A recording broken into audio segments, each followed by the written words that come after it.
Dude, did you know you can subscribe to onlywrestlers.com and keep in touch with your favorite wrestlers? The party never has to end. This week's episode of One of a Kind with RVD is presented by Get Blitzed, and you can get 15% off your order when you head to get-blitz.com and use promo code RVD. Get 15% off. One of a Kind with Rob Van Dam is recorded in front of a live studio audience. Oh, yeah. It's Sunday, and it is One of a Kind. And it's with Mr. You have to start on that one off. Ooh, look at that. Oh, you're just doing that fucking with it. Guess who? Guess who? Who? You never know. I You know. never fucking know. Who is it? It's RVD. RVD, silly. Jeez. How do I... This is 87 episodes, I think, and I still don't know, Rob. How crazy is that? Well, RVDology tells me that it's best to not have expectations and to just live in the moment and let it happen. Okay. Well, I'm going to let it happen. We're live on a Sunday night, and it's good to be here. It's a little change of pace. And we'll welcome everybody coming in here. Special Sunday night. Special Sunday night show. Sunday. Mhm. And by the way, this is my daughter, Lovey. Oh, hello. It's Lovey. Yeah. Daughter she's Lovey. so good. What a sweetheart. Yeah. Hey, y'all. Katie, hello. We got Yeah. Rob and Katie here today. It's good to see everybody. Shout out. There we go. Barbara, you over there? She'll make her way over here. We got Jem the Dawn here, who's a regular. Frankie Terrizzo always asks the good questions. Candido fan. Oh, nice. We got Sean Moody, Manuel Rom. Okay, he's got a good question here, too. Bruins, shout out to everybody. Corey Silva, thanks for everybody for joining in. If you have a question, be sure to chime on in. It always helps to use the super chat. You support the show, and you get the word out about it, too. So, and we'll definitely get to those questions. But, Rob, how's everything been going? Good, dude. Special day this week, doing it on Sunday. So we are on the floating schedule. Mm-hmm. Next week's going to be a special day, too. So everyone keep close to however the fuck you found out about tonight's show, because you're going to hear about it again real soon. Yep. Because of just different days. I guess it's okay to say where we're going. Yeah, I don't know why. It just feels like sleazy to talk about it, almost like I'm trying to. But anyway, a friend of ours is getting married, Nick Hogan, and so cool. we're gonna be there, and saw that a bunch of our friends are gonna be on the guest list. Also, when I'm in Florida, I'm going to make a special trip across the fucking state to go to Animal Ed Ventures. I follow them on Instagram. Yeah. Adventures ED Ventures. And anyway, they have I don't know if it's a baby animal park, but they have a lot of little animals, and they have otters. I love otters. And anyway, they're fans. They saw I followed them, started talking, and they invited me down for a private tour or whatever, a long time ago, but going to make it happen next week. So pretty stoked about that. And they have not only otters, and you can swim with the otters, play with the otters and stuff, but also little baby kangaroos, which I love, baby tree sloths, which I love, and a bunch of other animals too. I think they have little monkeys and stuff. So pretty excited about that. And of course, I will get some content, some photos, some behind the scenes exclusive stuff for Only Wrestlers. Pretty stoked. Looking forward to that. And of course, Mom lives in Florida too, so gonna pop in and see her. And that's why we got to do a special day next week as well. Yeah. Heck yeah, that's great. We're so Animal Eds, it's called. It's and that's it's not in Clearwater. It's somewhere else in Florida. Across the state. Boynton Beach. What is it called, baby? Boynton Beach. Boynton. Boynton. Is there an N before the T though? Like Boynton? Yeah. Yeah, Boynton Beach. Boynton Beach. Okay. Yeah, it's like I think north of Fort Lauderdale. Oh. I think so. Is that where? It's somewhere by Fort Lauderdale, between there and Where'd your mom live? West Palm Beach. West Palm Beach. Oh, nice. Well, well, that'll be kind of cool then to check out. When's the last time you've been in Florida? Not that long ago. Just maybe 3 weeks ago, 4 weeks ago. So it wasn't. It hasn't been long at all, too. Yeah. Okay. Yeah. Why'd we go down then? Your birthday. Oh, I went there for my birthday, so I can pretty much tell you exactly when it was. How about that? Yeah, went and had birthday with family.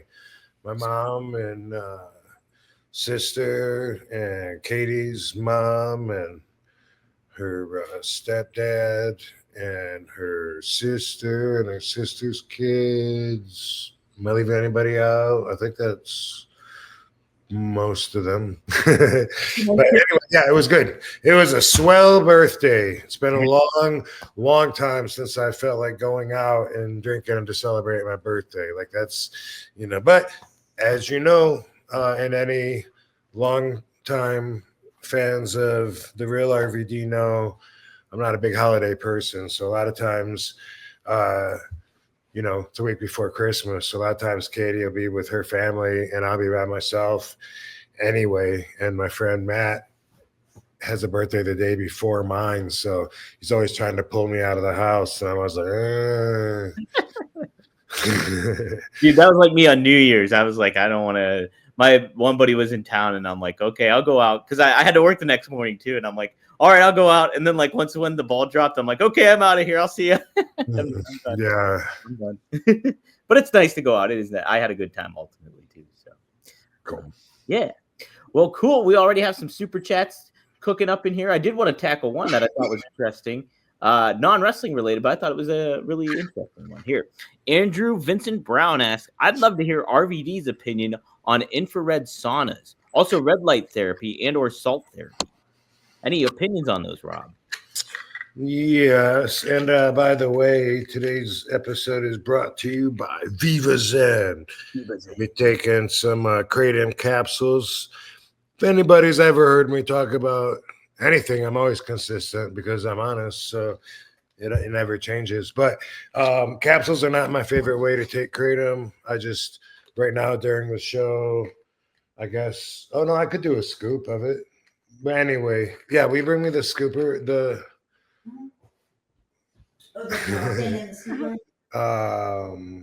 yes, the kratom container with the scooper in it. Thank you, baby. Anyway, I'm not a big fan of the capsules, but I wanted to take some kratom, so I thought that maybe I would go ahead. We have a bunch of capsules, so every once in a while I'll take them. Why not? But they don't help me like the powder, and I have a different container I put it in because I have like big bags of kratom, and the kratom is very, very nasty, if you haven't heard me talk about it, but ew, it's this is what it looks like. Oh my, yeah. Oh man. And it's like, ugh, it's green and it tastes bad. What is the shot? Wheatgrass. Everyone used to do wheatgrass shots a few years ago when Jamba juices were really popping, and we were all doing the wheatgrass shots. It was supposed to be so good for us, but it tasted really bad. And this is every bit as bad. I think maybe a little bit worse. But anyway, I was just gonna try and put Viva Zen over real quick, but now I'm using a brand that might not even be theirs. I don't know. It's something I poured in here, but now I am going to do I'll show you how I do it. Just, because I don't want this on my tongue, I will put water in my mouth first, cover it. And then I put this in the powder, and then I go gulp, and I try and get it all down in one swallow. Because if I don't, then it's nasty and it gets in my mouth. But then I rinse it down. That's my process. Check it out.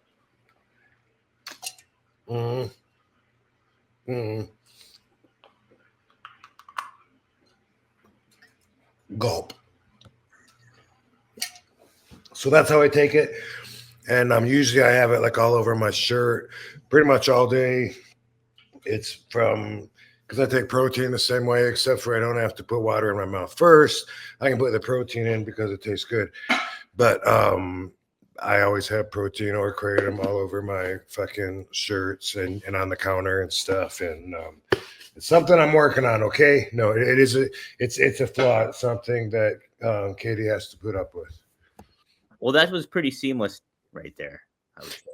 And I got a shot of kratom, so that's awesome because I wanted to ingest it, and now I don't have to take 20 capsules and then probably not feel it, but then sleep way deeper when I do fall asleep later tonight. The capsules, somehow, from my experience with every brand that I've had of capsules, they don't metabolize at the right time. Like I think the shell that the powder is poured into bypasses your digestive system past the point of where it's supposed to get into your bloodstream, and then a lot of it's just wasted. That's my theory, because I will open the capsules up and then I don't need that many. Like 4 of them is like great because it's like that's going to be like a spoonful, like 8 grams or something,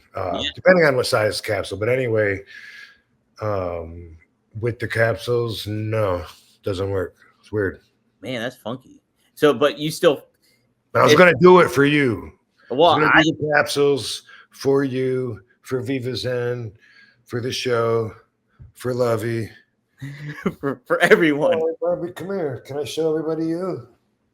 Barbie decided to join us. Look at that. She's chilling. Yeah. All right. Barbara. Okay. Right there. Anyway, what else you want to talk about besides kratom? Yeah, so Andrew was curious about the infrared saunas and yeah. I'm not familiar with this at all, Rob. So yeah, well, we got a hookup here in Las Vegas. God damn, I would love to put him over right now. Do you know what their name is, baby? God, we suck. Well, his no, I don't know. See, I need a producer that can be working on shit, and like find out. But there's a place we go to that's in Summerlin, and the guy is, a wrestling fan, and Brian Cage goes there as well. I don't know who else. Some other people too. Like it's a, I guess it's a place some celebs go to, but it's a rehabilitating clinic, and besides the infrared sauna beds, and they have the big, really expensive ones. It's just like a tanning bed, and you get into it, and you have it set, 20 minutes or less or whatever, and it has 2 different lights. Like it's like it's not something that we would understand, but it's like I can't remember what they use to measure the infrared light, but it's like has to be something to be true infrared. There's like an 8 and a 12. I can't remember what the terminology is to describe it right now, but anyway, it's very much like a tanning bed. You go in there 20 minutes and you get out, and I have used it a lot, and it's something that like I hope is helping, but I can't really say that I know that it has done anything. Like but I do sometimes think like I'm feeling better. I wonder what maybe it is from the red light therapy. The guy that's there, man, I want to say his name, Steve. I suck right now. it's not Summerland Spa. It's not. Is that what it's called? No, it's something like I was trying to find fitness, pro fitness, or something.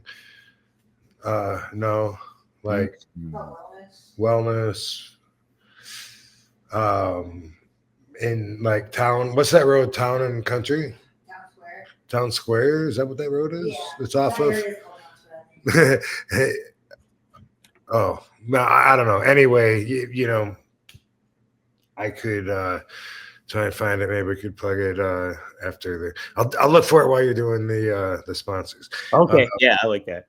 Anyway, it's been a while since we've been there, because that's why I'm having a hard time thinking of his name. And I usually don't look at the name of the place, but I do see it on the door. And I've been saying that maybe we should go there again. It's something, but he also has all kinds of stuff too. Like they have the helmet that does red lights and in your head, and they have something for your eyes. They have like one of those things that you I guess it's like a float tank or something that you get inside of, and Yeah, I've heard of they have a whole bunch of equipment like that. And they have a chiropractor in the office too. Ooh, that's how I'll find their name. I'll find the chiropractor. But anyway, I think that the science is cool, just like anything else. It works like an anti-inflammatory, but it goes like through your body in a way that is supposed to heal you. And the guy that works there is like believes in it so much that it like keeps us coming back, because I'll be like, like I don't know if my knee's getting any better or whatever might be bothering me. And he's but you know what? You got to come in here. Like, like every day would be great, but if you can come in at least 3 or 4 times a week, and I never do give it that much effort. So I can't blame anybody but myself. You know what I mean?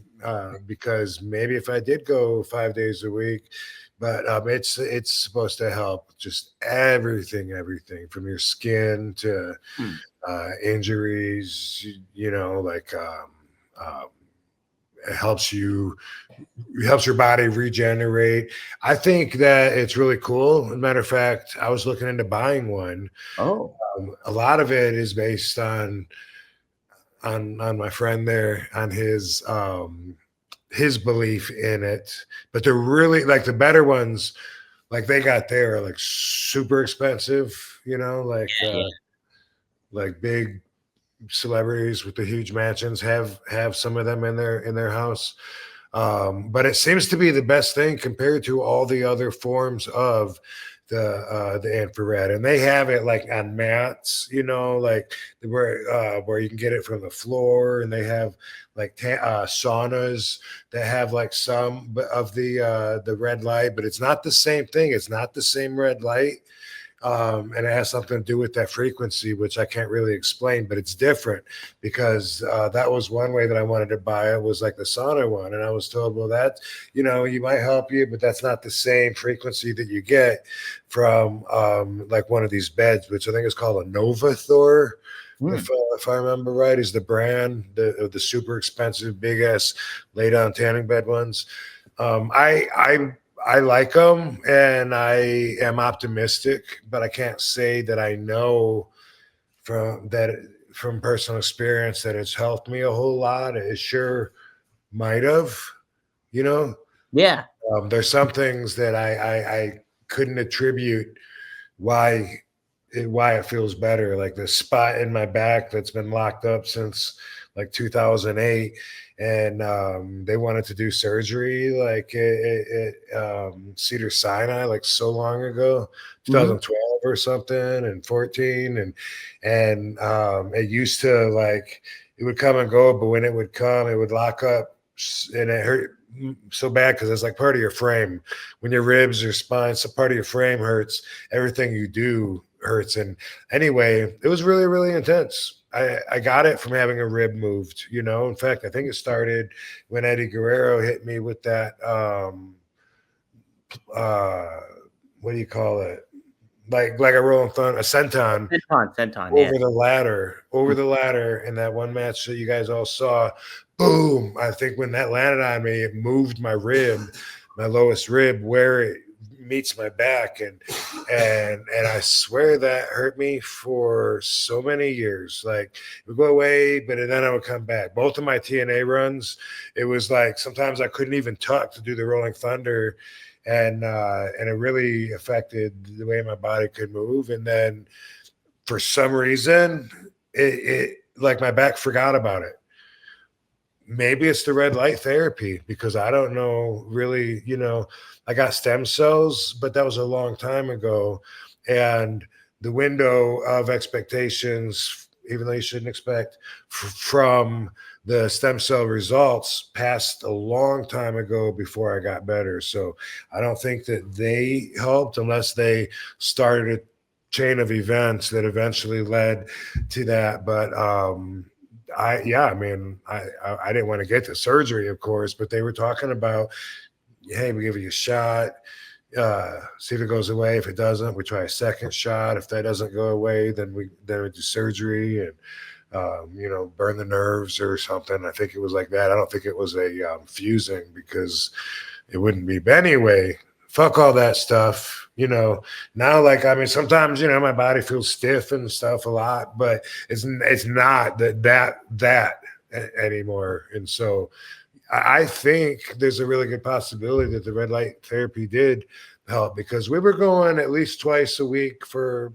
a while, like a year ago or so, sometimes hitting at 3, but we're not that good. Like, we start feeling a little better and then we keep going.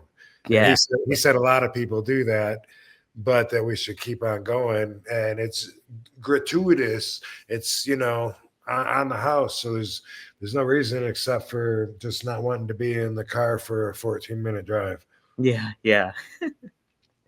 Well, no, that's interesting. Do they have, is there like, trying to think of the word, is there like something that is negative about red light therapy that people say or something, or is Not it? that I know of. Okay. Not that I know of.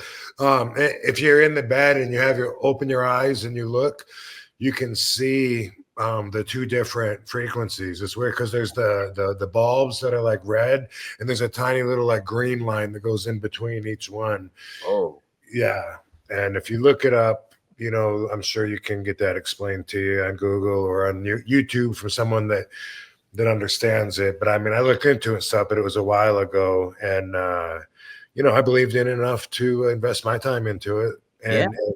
And as I'm talking it out now, I'm thinking, like, I don't have anything else to attribute my back feeling better to except for that. how about that then? Yeah. Well, that's funny too, because I know Greg Gagne, he was talking about how he had his back work done and they burnt like some nerves on him. Yep. And he said that it didn't help. Like, it made things worse, I think. Oh, okay. Yeah.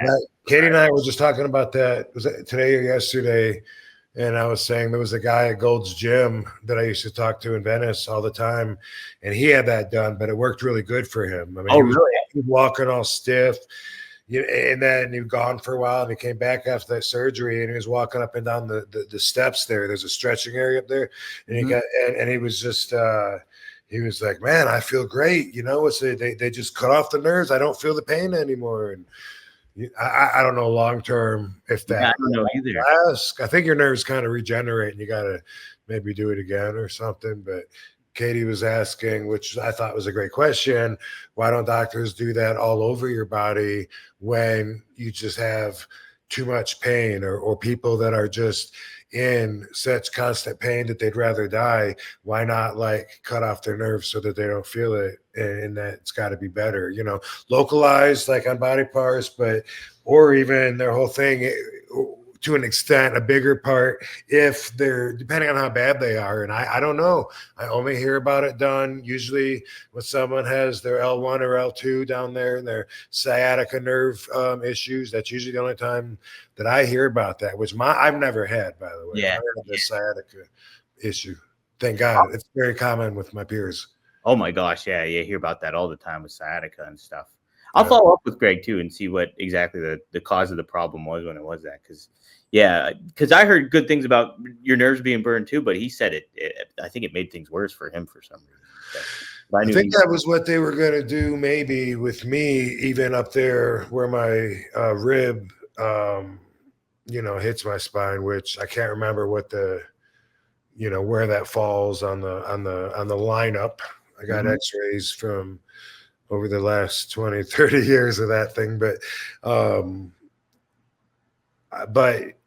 I don't think they do that like in your neck. At least I haven't. Maybe they do.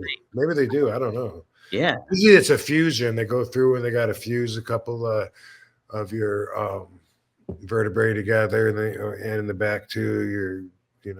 Yeah. Well, speaking of, this just reminded me, just because I was like, who did I have this conversation with recently, and it was our brother Chris Bay. Yeah. Talk about that. Yeah, so Chris Bay happens to live very close to us, and Katie and I went and visited him because he made it home. He was stuck in the hospital for like 2 months.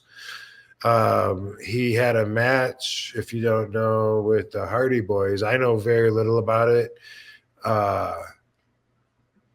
but they were going for a move that didn't work out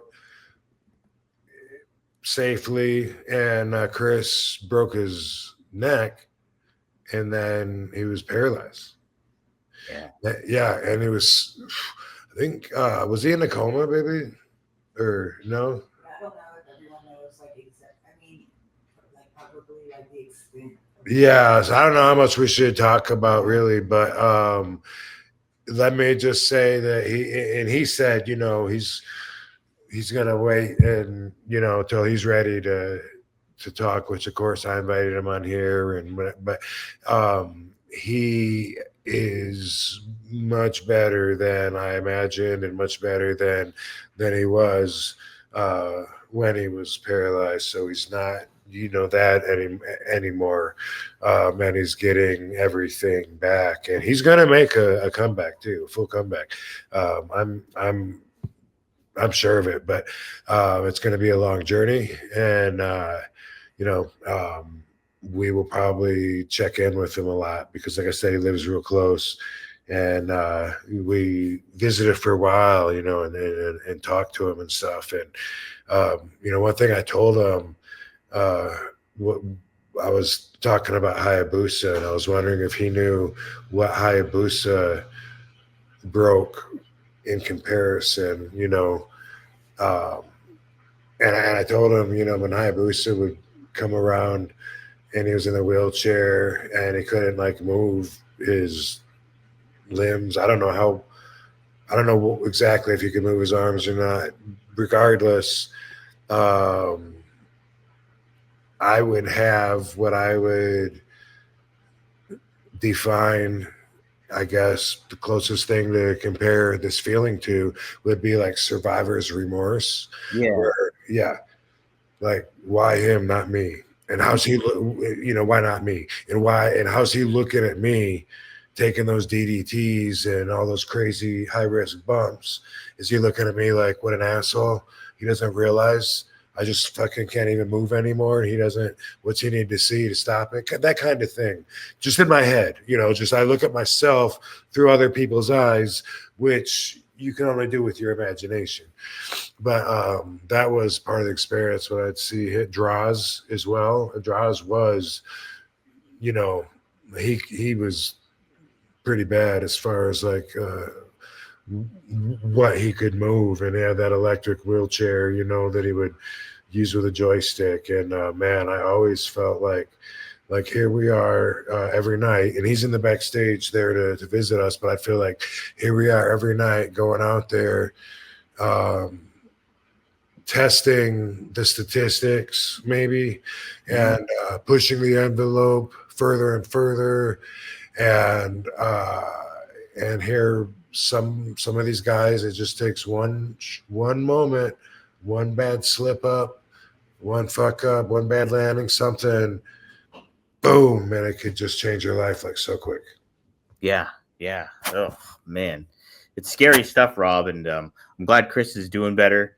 And it's certainly there's, if fans do want to help support Chris, the GoFundMe is still up too for the fundraiser. I'll be sure to post the link in the description. People can donate to. There's also a T-shirt that you can purchase via TNA, and to help support Chris. There's a couple different styles you can check out. So I'll share the link to that as well in the Cool. description and everything like that. But, Has a Chris Bay section. Right, that's probably what he's talking about, right? Is that what you're oh, talking that about? might be it. That might what it links to. Actually, I think you're right. Oh, okay. And Yeah. stream his music. Oh, you could stream his music too? Yeah. Okay. Yeah. Be sure to stream. Did you know if he's on Spotify or something, Katie? Yeah, he is. Okay. I'll dig up the link to that too, and I'll put that in there in our description too. Thank you. Cool. You're welcome. So yeah, all the best to Chris Bay. Cool, you guys got to see him too. I bet he really appreciated that.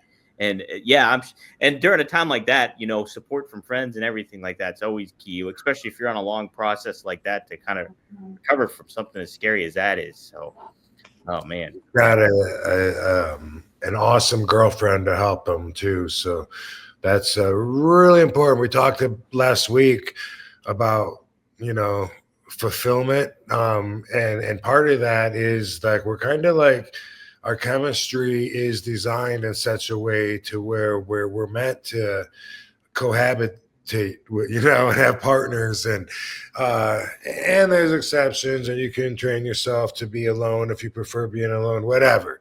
It's just a lot more challenging when you don't have somebody that's your support team, to bounce off everything, especially someone that you care about that will give you their opinion, and so you don't need anyone else's. You're fulfilled. That's what I was talking about. A situation like this. That's her name, Brittany Brooks. Brittany Brooks, she's a wrestler. Oh, I think I've heard of her before. I think I have. Mm-hmm. So yeah, he's she's a sweetheart, and she's there helping him, and I think moved in with him, and so that's definitely going to be a big help over trying to do that, but go through all that, without anybody there. So absolutely, and I'm glad he's home too. That's another big aspect that I'm sure is, really helps out too. Yeah. I really didn't know what to expect. I had no expectations. I know I keep saying that, but it is our radiology 101. But I feel good about his current health and his future. Yeah. Absolutely. Yeah. Good to hear he's doing well, and prayers for him and everybody out there going through that kind of stuff. And definitely I'll post all the links and stuff that people can check out regarding Chris Bay and how you can help support and show some love to him. So cool stuff. Let's see. We'll go with this question here from Maddie. Thanks for the $2 in Australian. Maddie, he says, favorite Rumble moment and your favorite champ from the run from 1998 to 2006. Who was your favorite? So your favorite Royal Rumble moment, was there a certain thing you enjoyed doing in the Royal Rumble? I know battle royals aren't your cup of tea too much, but that is true. Yeah, that is true. Yeah. And happy Sunday to Maddie. Yes, happy Sunday, Maddie. I keep in touch with Maddie on Only Wrestlers. And I have to send him an action figure signed by RVD, which you got from my store on Only Wrestlers. I got to send it all the way to Australia. But tomorrow I can't do it. You know why? It's Martin Luther King Day. That's right, it is. So post office isn't going to be open. Like when I left and then I came back as a surprise, that was a pretty memorable moment. Like I think I left in 2007 from WWE, and then I was back. I don't know if it was 2009 or 10 or whenever it was. 13, I think it was, Rob. Well, no, I came back for like my 90-day contract in 2013. But okay. I came back for that Royal Rumble, that one-off, sometime after I left. Gotcha. Okay. And that was pretty cool just because it was unexpected. I think it was Detroit. I could have got a lot more money. Like it was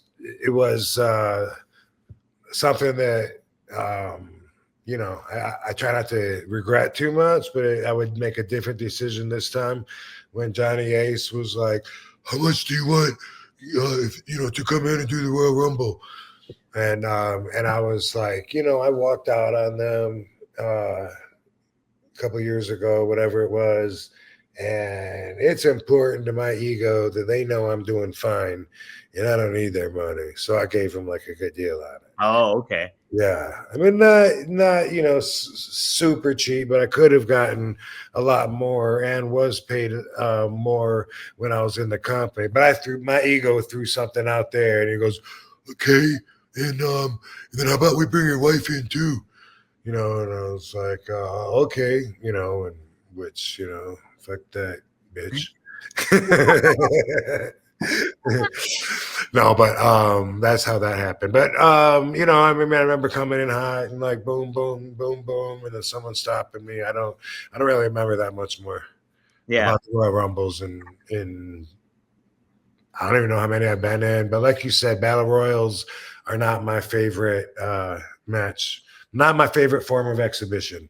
Yeah. The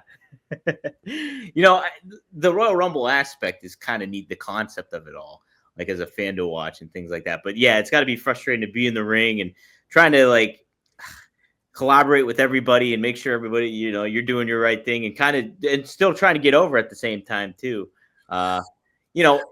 It pays off when you have those moments to like knock people out and kind of thing. You come in on fire, and then after they shut you down, it's just pacing. Yeah, until you get to certain moments, it's just pacing, which is, it's like I said. I mean, it's for my mindset that I'm in when I'm out there, it's not that fulfilling. Yeah. Right. Smoke them if you got them. Smoke them if you got them, guys. Do it to it. Do it to it. And then Maddie also asked favorite champ run from 98 to 2006. Oh, your favorite championship run that you had. So between those years of when I believe you won the WWE championship to your ECW TV title reign, I think. Is there a favorite championship run? Yeah, that seems to be that window that we're talking about, huh? Yeah, that's what I'm thinking.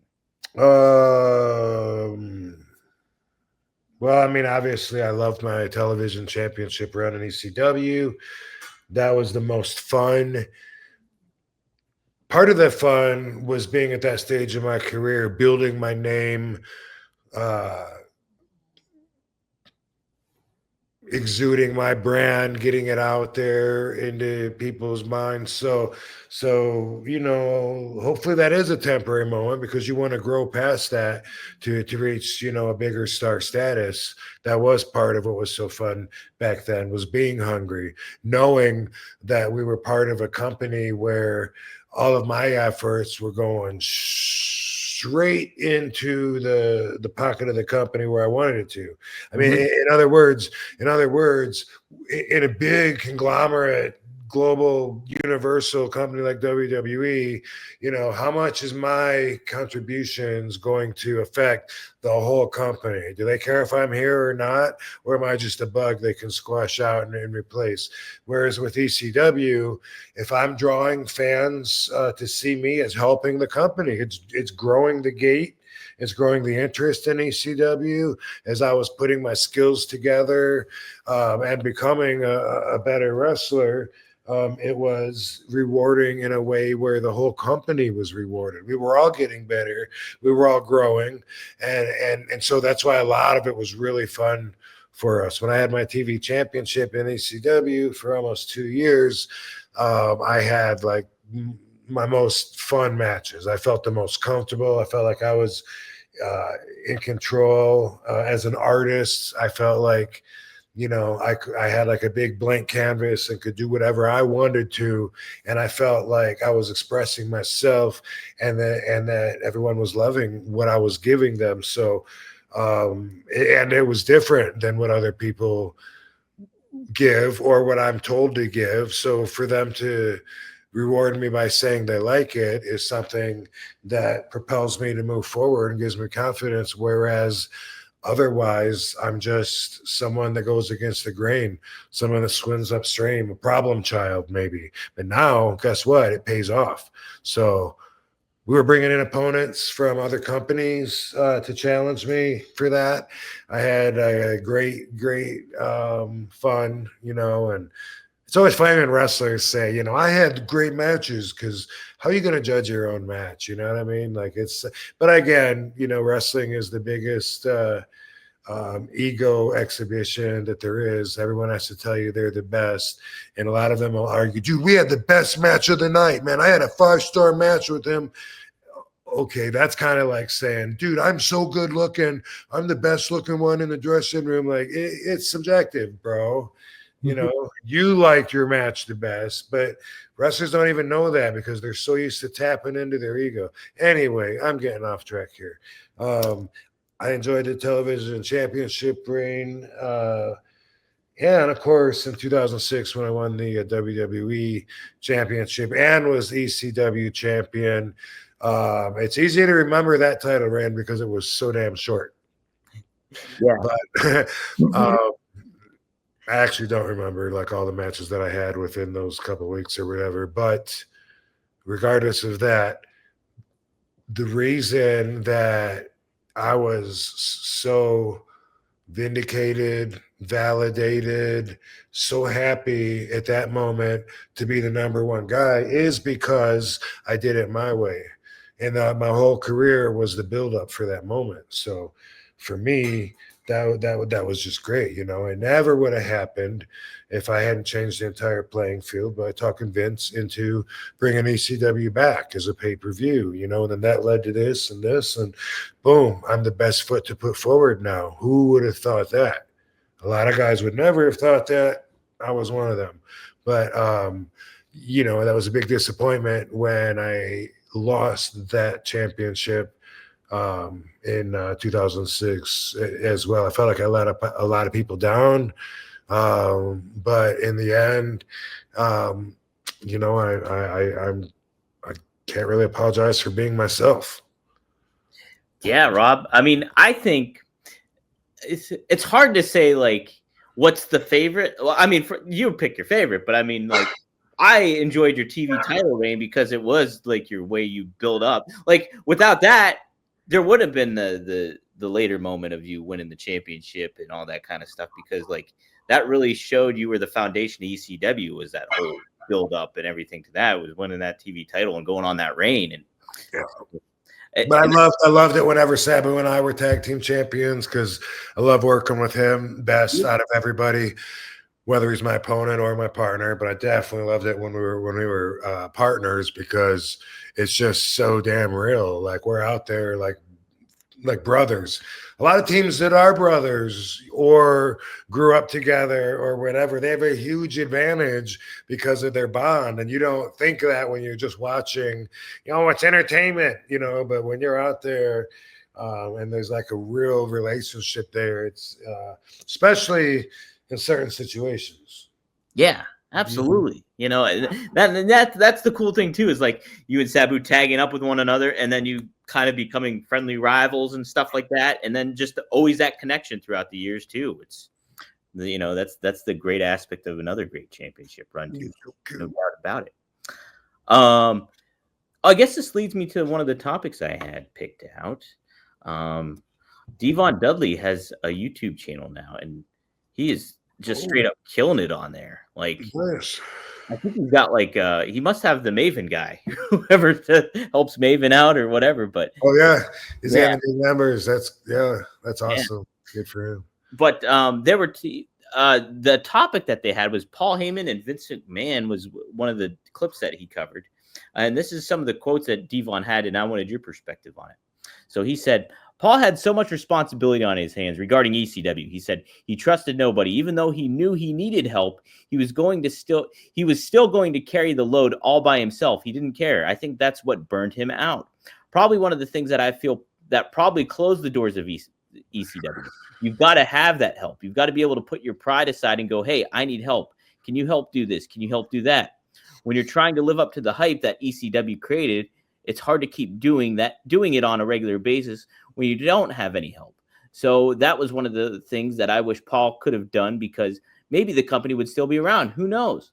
But that's one of the things that I feel Paul, basically, I didn't like about it. I wanted to see ECW survive because it was my home. It was my first home, and it was sad to me because it was gone. Do you agree with that assessment with Devon saying that Paul had a hard time delegating and maybe just needed help and not asking for help and getting that? Or how do you feel about that kind of affecting the whole growth of ECW, I guess?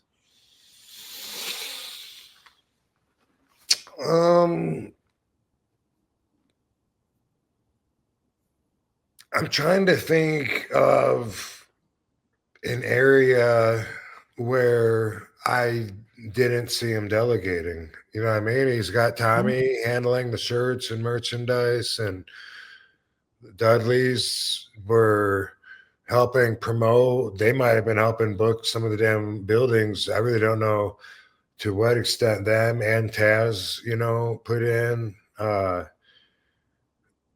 Ron and Charlie are camera guys. Like they did so much in production.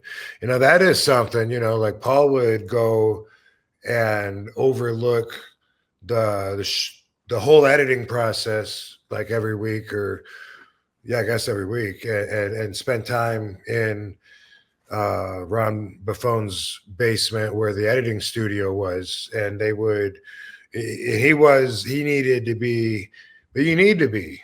That's how I was on Headstrong. I was over my partner Joe Clark's shoulder. Every little thing was important to me, like, hey, we got to take that one beat out. There's like a beat before it jumps frame, and it's distracting. It takes away from the energy. He's like, man, we got a bigger fish to fry. I'm like, dude, come on, man. We gotta make this as good as we can. And that bothers the fuck out of me. And, I believe if you're in charge and it's your baby, you got to, usually, unless you got someone you can really trust that you train that can help, take some of the load. Besides the fact that he edited it and overlooked us doing promos, I don't know where else he didn't delegate. So I don't know. I don't think I have all the information that Devon does, because I feel like a lot of guys were chipping in, like it's not like Paul was setting the ring up and the chairs up and stuff like that. He had to do the editing, the promos. He could have delegated to someone else. It's not like Vince was there every time we did a promo in WWE. It wasn't directed by him, so there is some delegating, but we weren't that big of a company. And would delegating the responsibility of going around with a microphone and getting the boys to do promos, would that have saved the company? No. So I'm not sure. I don't know that I can agree with that or disagree. I really don't know that I can see what Devon's talking about. I would need some more specific information. I read Todd's book, Todd is God. Todd is God, yeah. Have you read that? I haven't. No, I read I listened to the first 3 chapters. No, I read the first 3 chapters and I loved it. It was so I got to continue it though. Me. I really enjoyed it. It was a page turner. I look forward to going to bed just to get a few more pages in every night, because that's where I do most of my reading. And I really enjoyed the book, and I learned a lot. Oh, yeah. And from his perspective, man, there's so much that he talks about that I just had no idea was going on. He was already there when I got there, and then seems like a year or so later, like he wasn't there. So for most of my time in ECW, Todd wasn't there, but he was for a little while. But he explains all of that, and he explains how Paul was fucking him over like the entire time, and how Paul, he says, needed the company to completely fail so that he could take it over. And then he specifically goes through that very end, that last moment of breath when we have meetings every week and Paul's talking about the different TV stations that he's going to meet. I got a meeting with Barry Diller with USA. It's either going to be there or Fox, and he had us, like with our fingers crossed, like we're hanging in there, man. We can do one more week, man. Let's go. We had that. And Todd's saying like during all that Paul was purposely fucking up the potential deals that would have saved ECW, including a meeting with HBO that Todd went through a lot of trouble to set up. And he said Paul was never going to do any of that. He wanted it to fail and to fuck up. And as soon as Paul was ready to say, look, it's yours, Paul already had checks made out from his new company, HHG, Mhm. which would be Heyman, and Gordon. And he wanted Todd to pretend that he was still on, even though he wasn't, for the appearance to fool all of us, the boys. Oh. That's what I got out of the book, which was pretty amazing, enlightening, credible. And so he wanted to appear as the boss, but wanted Todd to be there to, according to him, to play the mole so that it would bond everybody into a team, against WCW or whatever. Mhm. And it's crazy. But at the same time, he was the mole. So, that's what's confusing because he was, and he even talks about that. He was talking to WCW about getting Sandman a job. And then, about getting Raven a job or whatever. He said he was going to do the same to me. Mhm. And I told Paul, Yeah. I said, hey, your mole is Todd Gordon, right? And he was like, what? And I said, yeah, he wants me to go to WCW and stuff. I don't want to go there, And anyway, according to Todd, Paul already knew, and the whole thing was a work. And Paul wanted Todd to play the mole and played him the whole time that they were running shit together. So I highly recommend it. This is all hearsay coming from me, but the book is called Todd is God. I bought it on Kindle because that's where I do my reading, and I loved it. It did have something that was not totally correct about me in it.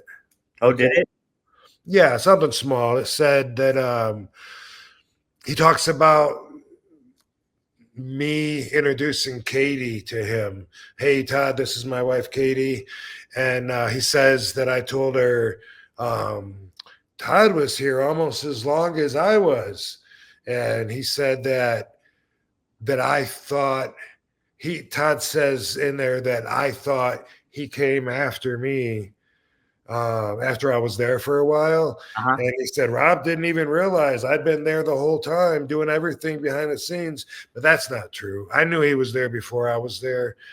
There was some misunderstanding about whatever was said, Yeah. Probably said he wasn't here that long after I got here because something about a year or so he was around and then he was gone. And but that book does explain all that, and that's not something offensive or whatever, but I knew, and I do know, and I remember he was there before me. He was there before I started in January of '96 in ECW, before they were when they were Eastern Championship Wrestling or whatever. Todd was there as far as I know back in those days, and help helping with the whole formation of it from the ground up, and that is corroborated in his book from his own perspective. But anyway, something really small, but yeah, I knew that he was there before me, and but I guess his point was maybe. I don't know what his point was. It kind of made me sound dumb, but I think that his point was that he was like so far behind the scenes that some of the talent didn't know, but really he was funding the whole thing. He was paying our checks. It was his idea, and it was him that I think even found the building that ECW runs in, and he'd been running at different buildings, doing shows with some of the local talent that would then become ECW. And it was really a good read, fascinating seeing that come up. My part of it, a little erroneous. That's all. Well, check it out. Todd is God. Help written by Sean Oliver too of the Click This podcast, Kevin Nash too. So shout out to him as well. But yeah, you can check it out on Amazon or whatever too. I'm excited to read it. Good stories about oh my gosh, Ivan Koloff starts off the book. I remember really funny stories. And there's some not so good stories. He's talking Really? about, like when Pitbull Anthony and his wife OD'd, and their kids were crawling all over their bodies for like 2 days before anybody found them. Holy shit. Pretty sad story, you know. Yeah. Holy smokes. Definitely. I think he says it was fentanyl. I didn't know fentanyl was even around back then. No, I had no idea either. That's Yeah. crazy. Oh man. Yeah. But he goes through and talks about, it makes you put everything together, and you're kind of forced to realize, like, wow, that's a big chunk of the guys that have passed on. Most of them from drugs. There's the guys that were partial ECW, like Rick Rude and Bam Bam Bigelow, and of course Terry Gordy, and a lot of those guys were instrumental in building the company and stuff. But then when you talk about the main guys, like Cronus and Axel and Balls, and Pitbull, Anthony, and who else? Candido. There's Candido. goes on and on. Yeah. Sad. Brian even, yeah. Yeah. You mentioned Bam Bam. Today actually is the 18th anniversary of his passing for Bam Bam. Today. Wow. Yeah, how about that? So I just saw that too. So man, Yeah. Can't remember who said it on socials, but I think it was Jerry Lynn. He said one of the best big men ever. Jerry Lynn said it. I think he was in his 30s when he passed. Like, he was young. Really? I'm gonna look that up real quick. A long time ago. Yeah, because I mean, as a kid, I always just thought he was like in his 30s constantly because he looked older. So, but Yeah, check it out. Because all right, let's see. So he was born in 1961. He was a little bit younger than my mom, and passed away in 2007. So 45, Rob. He was 45. Okay. Mm-hmm. That's still young, though, obviously. Jeez. Yeah. I think, look up Rick Rude. I think he was in his 30s. Okay, let me check out Rick. That one I think I'm right about. The other one I wasn't. You're close. Man, 40. He was only 40. That's crazy. Yeah, man. A lot of my peers did not make it too far in life, unfortunately. Man, yeah, that is a shame. It's really a shame. The longer you live, the more people you see pass. Yep. Absolutely. Well, so the other aspect of this Devon thing I thought was kind of interesting. I looked at like the timestamps that they had, and it was like a rally of questions about overall. It was like comparing Paul Heyman to Vince McMahon, and then they had a list of questions that Devon answered. And so the first one was like what he didn't like about Paul Heyman. I think that was the quote I just read to you. And then he had what I didn't like about Vince McMahon. Was there certain aspects that like really stand out to you? Oh, this is one thing that bugged me about Paul, and this is one thing that bugged me about Vince. Were there two different things with each of those guys, Rob? Well, with Paul, easily everyone I think would give you the same answer, and that's when he's talking to you, he's probably lying. Like you don't know how much to put into what he's saying to you, so that's bothersome. Yeah. That can kind of get in the way of a good relationship. Yeah. With Vince, the only thing I can say was I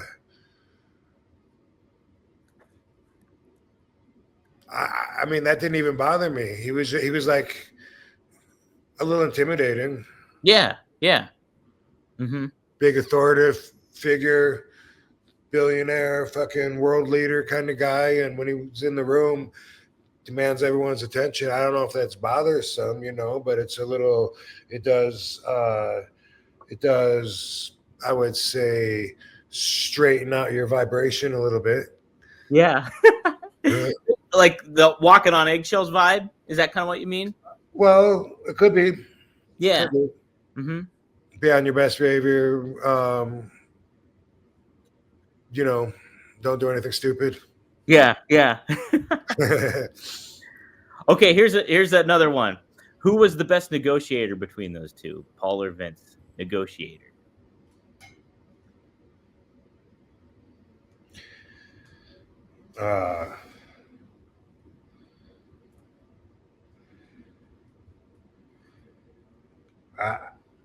I would say Vince, based on the success of some of the deals, that he's got under his belt with major television stations, with sponsors, with huge multi-million-dollar stars, with huge venues, and like he's had to make way more deals, negotiating way more business. And so I would say him based on experience, because, that's like a teacher that teaches a classroom of kids, and comparing that teacher to like a private one-on-one tutor, and seeing, like which one is better suited to be in front of crowds or whatever. Well, it's easy. That's how I see it. Yeah. No, that's a great perspective on that, I think. All right, here's an interesting one that I thought. Who is the most creative?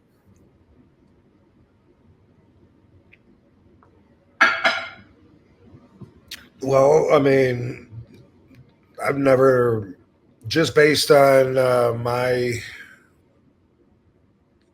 knowledge, my feelings, my understandings of everything, I would say Paul. Paul's extremely creative. That's one of his gifts, I think. And maybe this is where Devon was saying he didn't delegate as much, because like Vince would have like a room full of writers, people pitching different ideas and stuff, and Vince still has to be the top creative guy, and he makes all the decisions, but I maybe just because Paul had to come up with anything on his own that wasn't pitched by the boys as a passion project idea or something, and I think it took a lot of creativity for him to, depending on how much of Todd Gordon's book you believe and how much credit you want to give to him and how much you want to give to Todd, I think that just his ability, to be able to combine social factors of current society with wrestling was an amazing winning formula. 100%. The thing with Paul too, yeah, you mentioned that, but on top of it too, he was able to accentuate everybody's strengths and like play down certain talents' weaknesses too, where it's just like, I know where this person excels at. Here, let's highlight that and show it. And Paul was always great at that. And you can even see that today too in certain aspects when it comes to the WWE product. So yeah, but like, yeah, Vince had a lot of people's ear, like a lot of like people from Pat Patterson to, Michael Hayes, you name it. There's like so many different names that have helped Vince throughout the years. Not that he wasn't creative himself, but right. They didn't have to use as much creativity because he did delegate. Exactly. So I thought those were interesting topics that Devon covered, and I definitely wanted to get your thoughts and perspective on it. So yeah. Did Devon talk about what he contributed to the day in and day out of the ECW production or the running of the company? I don't know. So he might have. I didn't watch the clip. I read an article, and then I saw the timestamps of the YouTube clip. It was only a 14-minute clip, so I don't know how much detail he really got into of it all. But yeah, what was Devon's process? I really don't know, and I can't remember. Did he live local, or it seems like they lived in Florida? Oh, I don't know. But I think they moved from New York to Florida during this time. I think because I remember them being a poster team. Like they would. I think that they were supposed to go to the town ahead of our shows with posters for people to put in their windows and stuff. They would also go to the strip clubs, and they would do some kind of casting and hire like girls to come to the show for whatever reason, Yeah. And that was something that they did a lot too. Like when they were doing that, when they were the poster boys, we always had strippers at our shows. Yeah. Well, you know what? You think about what Eric Bischoff did with WCW and making sure like attractive women were sitting at, ringside and stuff like that to make it feel like a bigger deal. Like, hey, it's not just like neckbeard wrestling fans that are tuning into here. We got some chicks tuning in, right? Yeah, bitches make everything better. You make everything better, man. Like Whole Foods. Like, yeah. That's it. Cool. Let me see what else they want. I guess we should do the sponsors, Rob. Let's shout out. I'm gonna try. Okay. Let's give a shout out first to RVD420.com. That's Greek glass. If you want to get you want to smoke them up with RVD, you can do in style with some Greek glass. They do the specific RVD artwork for a lot of the glass that you'll see on here. If you go to RVD420.com, you can get your own special kind of glassware. The infamous tiger attire singlet. You got the RVD with the yin yang one, and then another green electric one too. There's plenty more. You can check it out. Go to RVD420.com. Support those guys. They do a wonderful job over there and make some real high quality stuff that you will not be disappointed in. So be sure to check that out. Also, Rob mentioned it earlier. Check out Only Wrestlers. Go to onlywrestlers.com. Sign up now. There's over 19 pages. I think that's over like 200 and something different talents on onlywrestlers.com that are part of the process. And it's a growing community there. And there's always stuff in development there that Rob has planned. So be sure to check that out. Sign up. You can subscribe to Rob's channel for free. You can subscribe to Katie's channel for free. And the Only Wrestlers channel too. The Only Wrestlers Association. New signups, by the way, are Chris Masters, which he's already been on there, but he's already had his profile, but he's like checked in using it now. He's booked at our first show coming up March 20th in Hollywood. Hell yeah. Yeah, we'll talk more about that on our next show. And then Luke Hawks and of course Tessa Blanchard, but someone else, Justin Gabriel. And I got like other guys too. As I explain it to them, then they're excited and they want to use it, but they're not sure until I find the time to make appointments and hit them with the Fonzie tomorrow. I'm going to teach Fonzie how to use it because I showed him on his show, right? And he was excited about it and like, I can't wait to use this. I was scared of the technology, and so I wasn't, I was unsure and I was scared, but now it's easy, Van Dam. Why was I holding out? This is great. And who else? Well, you got Alan J's on there, and right? Yeah. But we just we got like 3 or 4 like the more recognizable names as well, and I was trying to name drop them, but whatever. It's all good. Check it out whenever. Everyone's going to eventually make their way. Brian Cage just signed up too, doesn't he have a profile on there? Am I wrong? Yeah. And Melissa, and they are at that first show as well. See, we only are using the wrestlers that are on our platform at our live wrestling shows. Yeah. So if wrestlers want to get booked, then create a profile and on Only Wrestlers and use it, and that's the way to get in with the OWA, which, by the way, with the timing of everything, we're hoping to raise some funds for some of the victims of the Los Angeles fires, and I don't know how many different ways we're going to be able to come up with to do that. I have an idea or two, but I'll wait since we're doing a show real soon, tomorrow or the next day or whatever. I'll wait to talk about that a little more, but that's part of the intention for the show as well, is to raise some funds. So just wanted to mention that. Yeah, heck yeah. So check it out, onlywrestlers.com. Sign up today. You can get your profile all set up and everything like that. So be sure to check that out. But Rob, we also have a new sponsor this week. Happy to have on board with us for the time being, Perfect Gene. Perfect Gene. The perfectgene.nyc/RVD. You mean Jean-Claude Van Damme? Yes, exactly it. Jean-Claude Van Damme. But guys, yes, and gals, Perfect Gene is awesome. They sent me a pair. I got the light blue ones, which are great. They fit. If you want to talk about comfort, these are the most comfortable jeans I have, and I'm not. That's a shoot there too. It's like they fit me great. I wear them to very nice occasions too, even. And you can definitely get yours. There's so many different styles you can choose from too. They have a black, they have a navy blue, plenty of different ones that you can check out and see what they got on there. But yes, you can go to theperfectgene.com and use promo code RVD. It's finally time to stop crushing your balls in uncomfortable jeans by going to theperfectgene.nyc. Our listeners get 15% off your first order plus free shipping, free returns, and free exchanges when you use code RVD15 at checkout. That's 15% off for new customers at theperfectgene.nyc with promo code RVD15. After you purchase, they'll ask you where you heard about them. Please support our show and tell them that we sent you.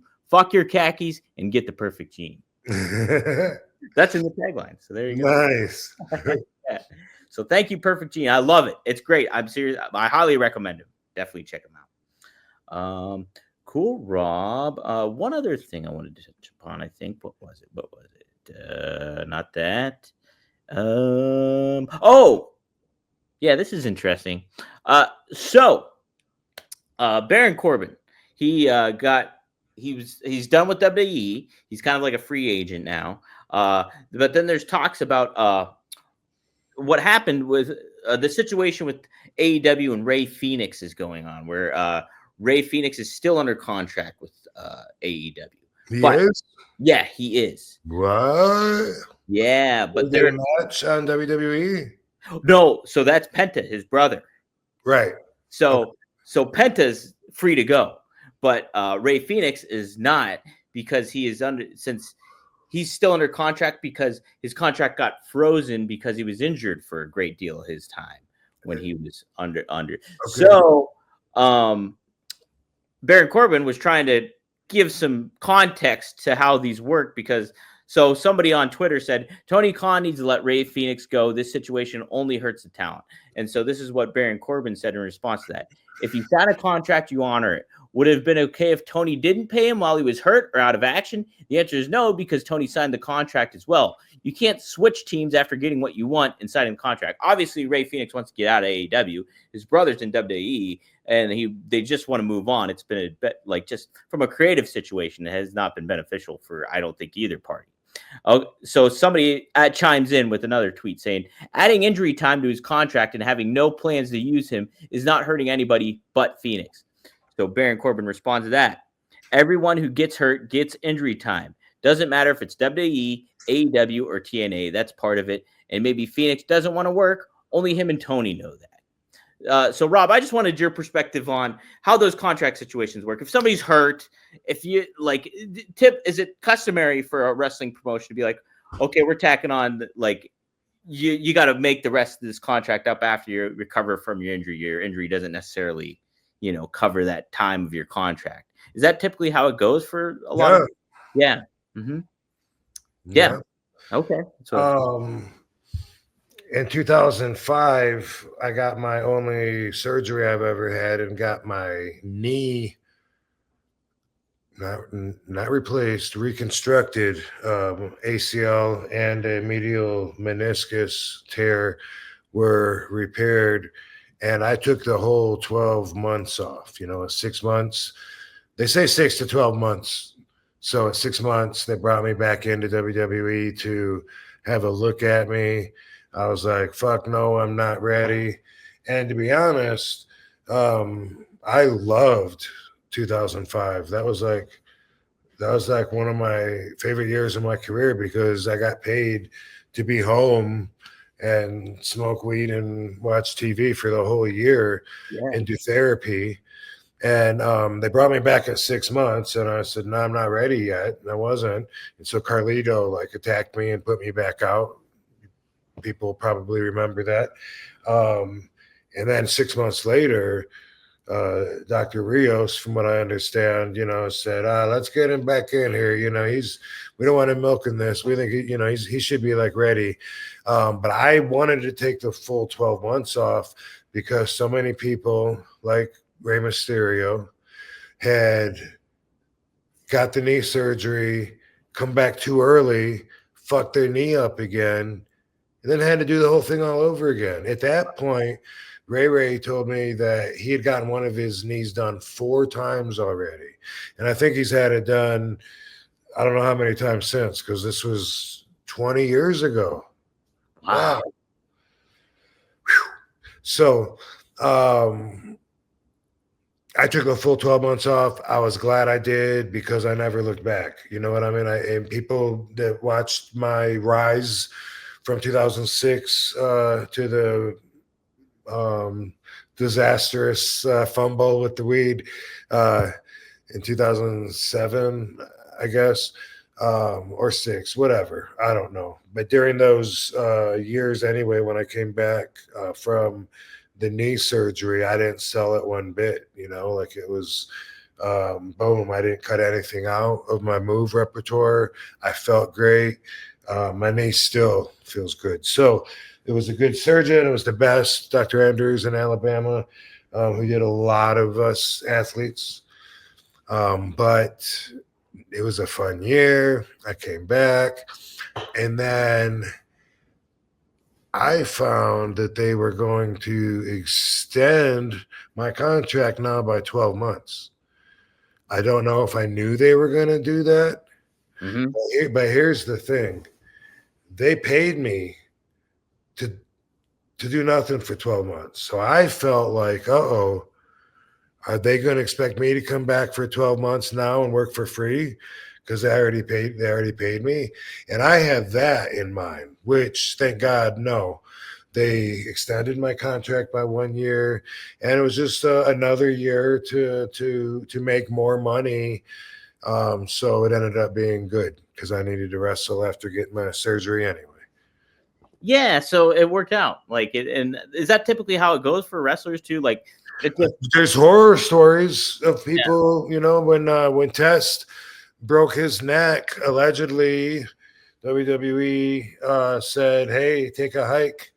We're done with you, and if you heal up and feel good enough to wrestle, hit us back then." Yeah. But there's like more stories like that. I've never had one. I've never had a problem with any them not just covering something. So, you know, even like in ECW, like Paul was telling us all that we had insurance, that there was group insurance, and we were saying, well, look, show us, get a certificate, you know, ID, something with a policy number, something. And we were going like back and forth on that. And then boom, I got into this jet ski accident with my Evil X, right? Oh, that ended up being really expensive. Her femur was broke. She had to get a steel rod put in there, lots of hospitalization, lots of therapy, screws, bunch of stuff. Anyway, turns out that insurance policy that we were guaranteed that we had didn't really exist. oh no. Oh no. Yeah. Well, that's how we found out. But Paul was good on his word, and he covered all the bills. Oh, nice. Holy smoke. Yeah. Because dang, that'd been scary stuff if not. Jeez. But he was telling us, you know, don't worry, you have it. Not just me, you know, like there was a bunch of those top guys that allegedly had this new group insurance policy, but we couldn't get policy numbers or any info on it. And we were trying for weeks before this happened, you know.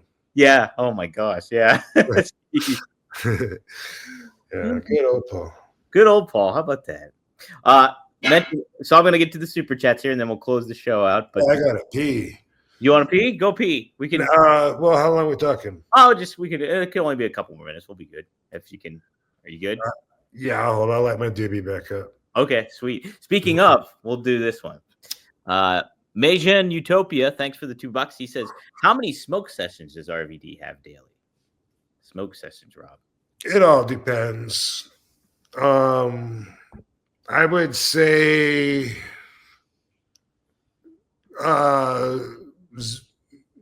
0 to 10. Could be anywhere in there. So let's say an average of 5. All right. Hey, there we go. Balance. Zero doesn't happen a whole lot, but sometimes it does. especially if I'm like sleep. Sometimes I sleep all day, and so then I'm like, wow, I didn't even smoke all day, and I'm tired. I'm just going back to bed as soon as I get up.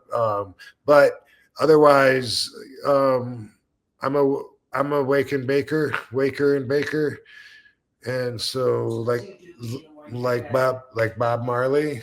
I Oh, smoke 2 doobs in the morning.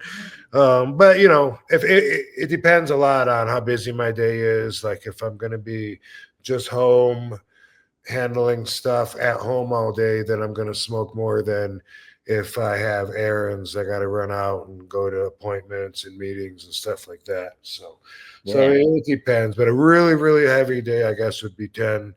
And it's not all me. Like people don't think about that. But when if you smoke a joint and you got 2 or 3 people smoking it, well, guess what? You didn't smoke a whole joint. So you can't count that as a whole joint. If you're saying you smoked 5 joints today, you know what I mean? Yeah, yeah. You But don't think about that with smoking. that's like a session, though, right? It's still a smoke session. Yeah, well, I guess, but I mean, yeah, it depends on if you want to know how many times do you go there, or how much do you go through, or how much do you smoke, or how often do you smoke? Those are 2 different questions. So yeah, because like if you were like drinking a fifth of whiskey and you had 2 people or 1 guy with you, you'd be like, man, I downed half a bottle of whiskey. But if you're smoking in a group, you don't go, man, I smoked a fourth of a joint. You know what I mean? Like it doesn't even go. They don't think about it because they think they're high or they're not. I guess. Right. Yeah. Well, Maddie wants us. Today I probably I think probably 4 so far today, and probably do 1 or 2 more. There we go. Right. Well, Maddie does want us to get a joint counter, I think, throughout A joint account. a joint account. I like that too.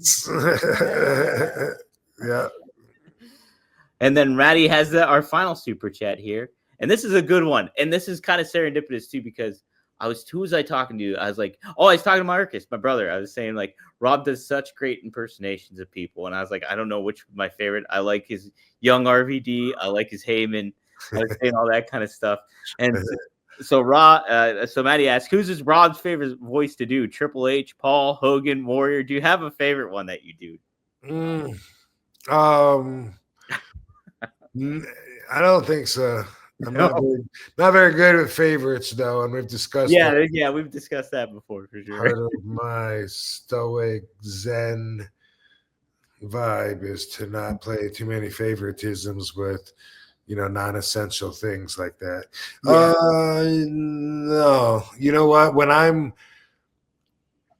thinking about somebody and I'm thinking about what they said, it's like I'm remembering them the way they said it, so it's actually easier to say it like them. Like I don't do contacts, but you never have to worry about me fucking you. Like it's easier to just like remember it like that than to. But I don't think I have a favorite though. Oh, man. Yeah, I mentioned on social media, I clipped up that Hogan one, and I was laughing so hard as I was clipping it up because you're fuck you, brother. Fuck you. Yeah, I guess we'll be seeing him shortly. Oh, that's right. Yeah. Fuck you, brother. That's it, dude. That don't work for me, brother. No way. No way, man. Okay, cool. That's it. We got one. So, Frankie asked one. Thank you, Frankie. Let me see if I can find you. Oh, there it is. Thank you, Frankie. Here we go. Real quick. Top 3 favorite companies you wrestled for, and your favorite building you wrestled in for each of those. Who's top 3 favorite? I think we did this before, Rob, where you kind of ranked them. Which ones you liked the best? Yeah, I mean the 3 are gonna be the obvious 3: WWE, CW, and TNA, because those are the most runs that people know about with companies, and there haven't been a whole lot more that I would call runs. All Japan was a run. I mean, a lot of the indies promotions. WCW was a run. Mhm. Yeah, I guess IWF. I guess there was a lot of, so IWF, no, South Atlantic. Yep. Yeah, so favorite building to wrestle in each of those. So the most fun company for me was ECW. And my favorite building there was probably the Hammerstein. Uh, yeah, probably the Hammerstein Ballroom. I love the Queens Elks Lodge. I love the Philly ECW Arena. It was cool when we were growing and getting bigger and bigger. We got the Odeum in Chicago. We got the was it the not the Beaver Dome or something that Shane Douglas got us in Pittsburgh? That's your town. Yeah, that's my Yeah, that town. was our biggest crowd that we had. There was like over 5,000 people there. Beaver Dome or something. Or yeah, you don't know about that? I don't know the Beaver Dome. That might be, that's way before my time in the Pittsburgh area. Yeah. Oh, okay. Buffalo Birth Cancer Center. Yeah. Loved a lot of the buildings. If I had to pick a favorite, I guess I would go with Hammerstein Ballroom. And for WWE, that was where I became the biggest star, and also, made the most money, and that was one of my favorites as well. And my favorite building with that one, fuck.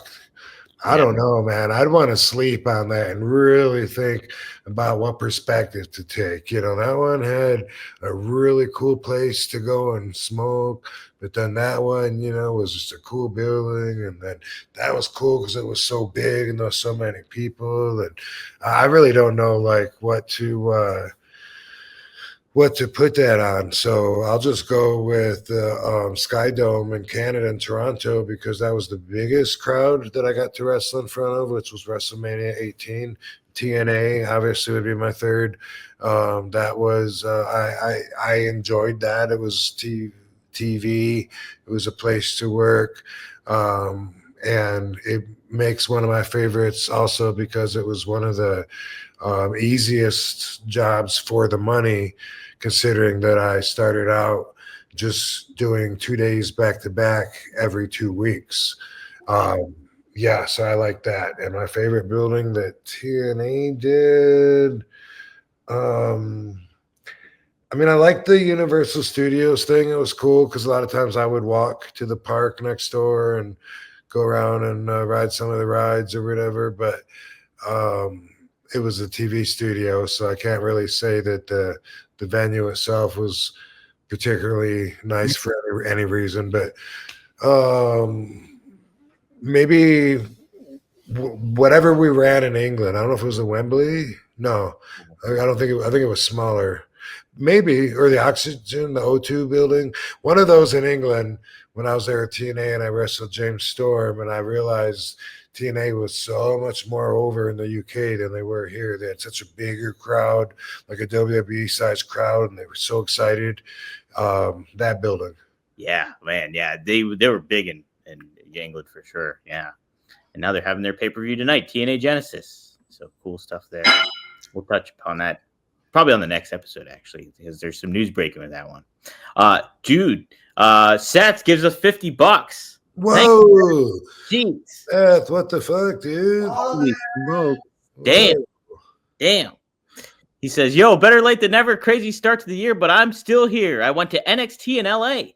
Wish I could tell you the whole story of that and the fires, but it'll have to wait. Much love and happy 2025, guys. RVD. Well, man, thanks, Seth. Yeah, happy 2025. Sounds like some adventures. Absolutely. I didn't know NXT was in LA. Did you know NXT was in LA? Oh, okay. Boom.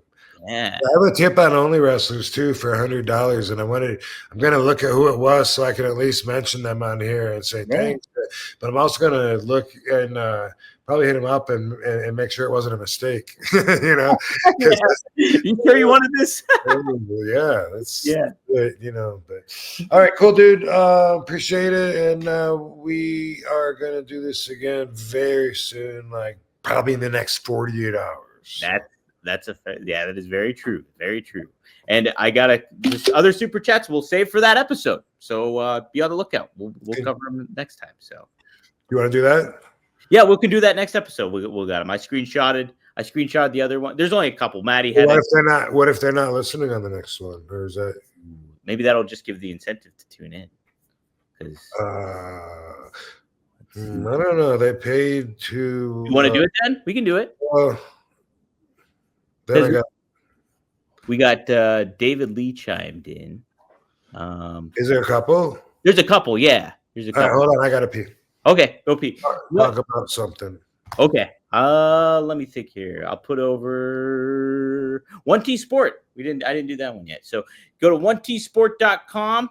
You can get exclusive RVD merchandise. You see some of it in the corner there. You got the RVD sweater, but it's in the classic ECW style. So be sure to check that out here. I think I got the graphic somewhere up here. Yes, I do. Boom. Go there. You can scan that QR code. Several of those T-shirts are there. So hit that up. And then you can also, we got a new RVD beanie.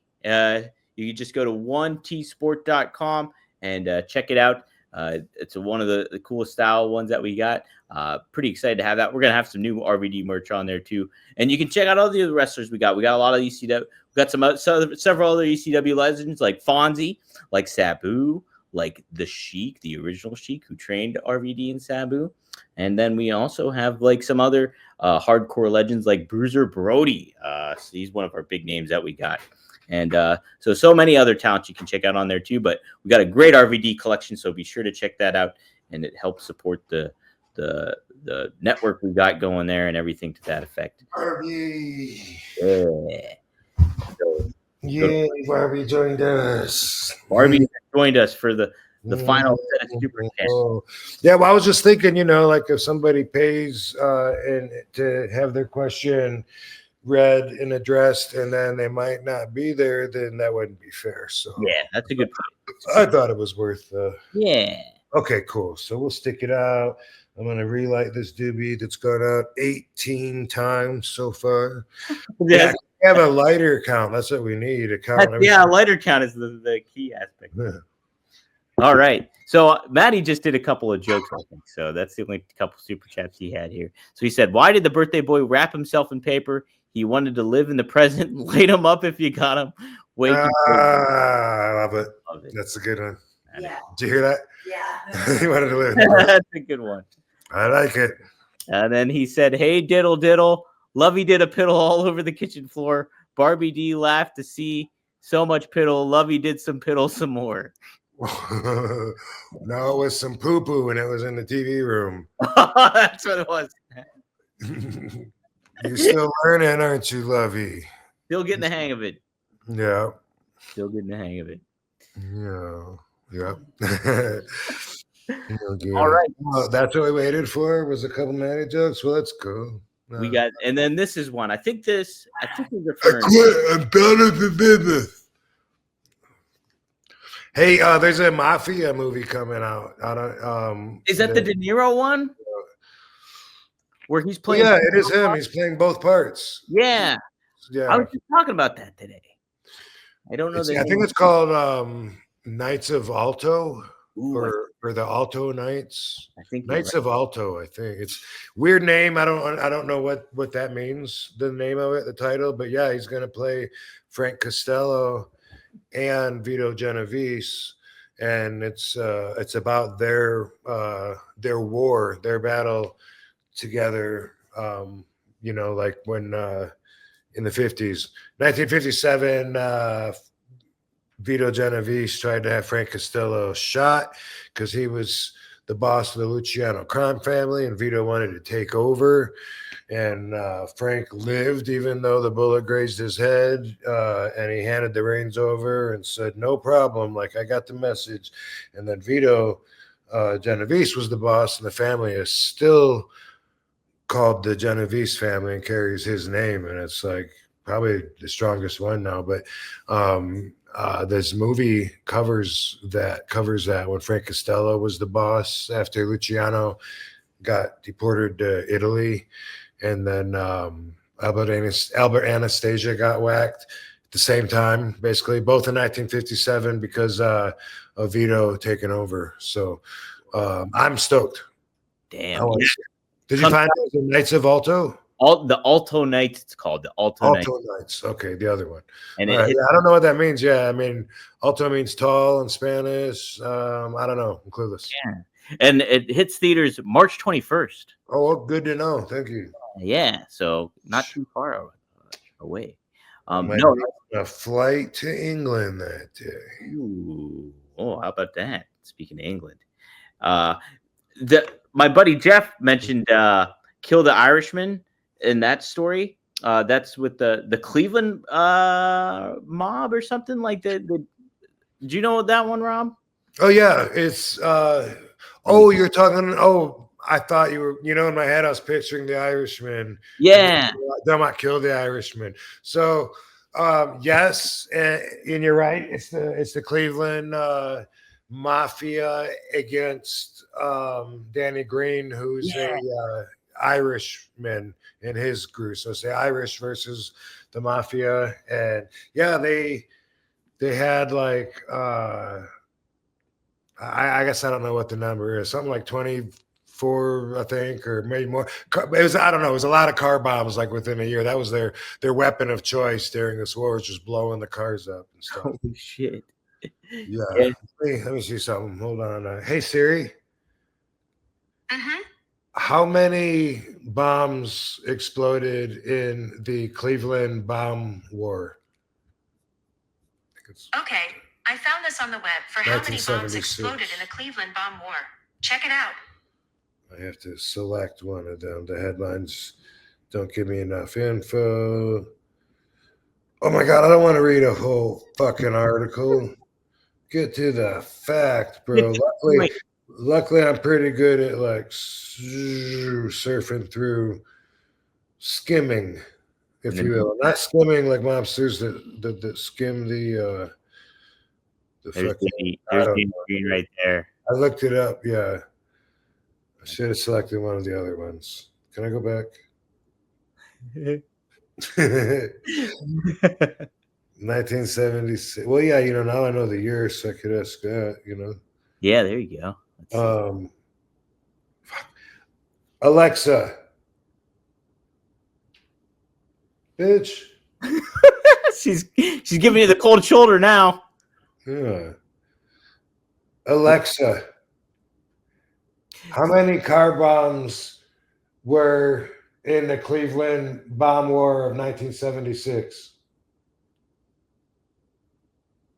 If she doesn't tell you, I think I found it. Sorry, I don't know that one. Okay, thank you. Wikipedia says the faction set more than 36 bombs, most attached to cars. While some bombs were unsuccessful in their attempts to harm, maim, or kill rivals, many victims were killed. 21 of the bombings were in the city of Cleveland, and 16 of the bombings took place in the suburbs. So how about some shit? Yeah. Yeah. All right. Cool. 36. So that's like 3 a month for a year.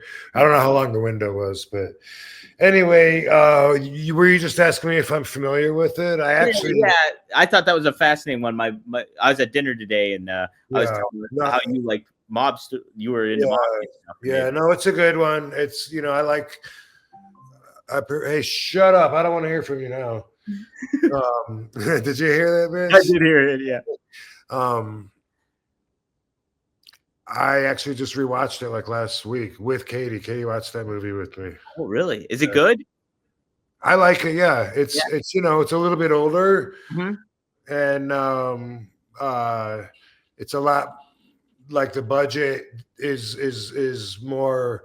A lot more acting and less like action, and it's not like a big explosion kind of movie, but they have their moments. But I really like it. That's why I rewatched it. I've seen it several times. And I was gonna say before she interrupted that I prefer nonfiction because then I'm learning some stuff, even if they twist some things or whatever, compared to like fiction, which is like Godfather. You know, some is based on some things or whatever. It's still, you know, like the movies that are like, I don't know if you call them biopics, but that are actual live action reenactments of real people's story.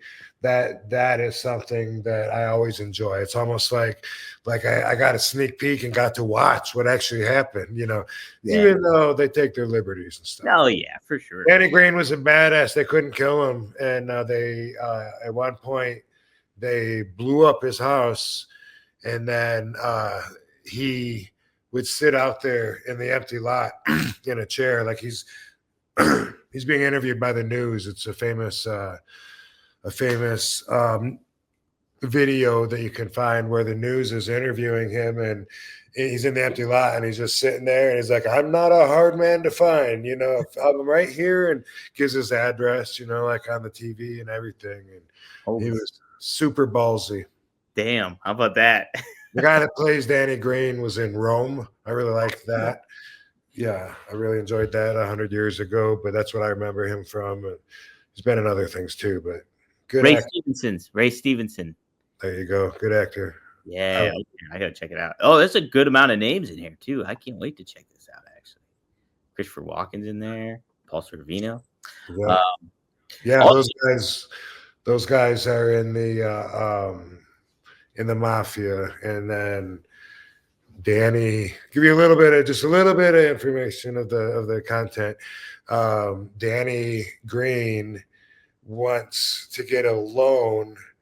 And he goes to someone who's going to the Gambino crime family to loan him $70,000. He wants to invest it and buy this farm, and boom, boom, boom, boom. But there's a middleman, you know, and a middleman that hooked it up comes to him and says, hey, the guy that got the money from the Gambinos, he fucked off, spent the money, something like that. And that's Christopher Walken, and he's telling Danny Green, so you know, you owe the Gambino 70,000. He's like, what? I don't owe anybody anything. Why do I owe anybody anything? You're the guy that hired the fucking, you know, and it started this war. Damn. All right. I'm pumped. Then there's a contract out to kill Danny Green, and that's when he's like ballsy, like standing there, like, come get some. Yeah, hell yeah. All right, I'm gonna check this out for sure. You're gonna watch that, and you're gonna read about 8 books that you said you're gonna read. I know, right? I say that all the time. I'll get Prophecy and Todd is God. Todd is God. I got a whole bunch. And the one mob book you recommended to me too. I have Double Cross. I think it is. Is that what it's called? Yeah, I did. I have that over there in my room. It'll happen. I'm gonna do it. Hey, that Robert De Niro movie too. It's written by the same guy that wrote the Goodfellas screenplay, I think, too. So that's Nicholas Pileggi. That's fucking right. So guaranteed winner. Nicholas Pileggi also wrote Casino. Oh shit, did he? Yep. Yep. Ooh. And he's that. I forgot you said that. That's the fucking. That just got me way more pumped, because that's like, he hasn't done anything like in a while, so it's like legendary. This is going to be another fucking Goodfellas or Casino. That's awesome. Oh man, it ain't a wrestling podcast if you don't have Blue Chew. And guys, me and RVD, we got Blue Chew, baby. We got it ready, and it's one of a kind. It's 5 stars. Blue Chew 5 stars. You can have better sex with Blue Chew. Blue Chew is the original brand offering chewable tablets. These erection-enhancing tablets help men achieve stronger, harder, and longer-lasting erections for sexual activity. Blue Chew is putting its money where its mouth is and is offering you, the listener or viewer, a month free. Blue Chew won't stop until every man is bricked up like a brick house. That is the mission. Does it work? Ooh, you got to find out for yourself with a month free. Yes, we've got a special deal for our listeners. Try your first month of Blue Chew free. Visit BlueChew.com for more details and important safety information. We thank Blue Chew for sponsoring the podcast. Use promo code RVD. Try it for free.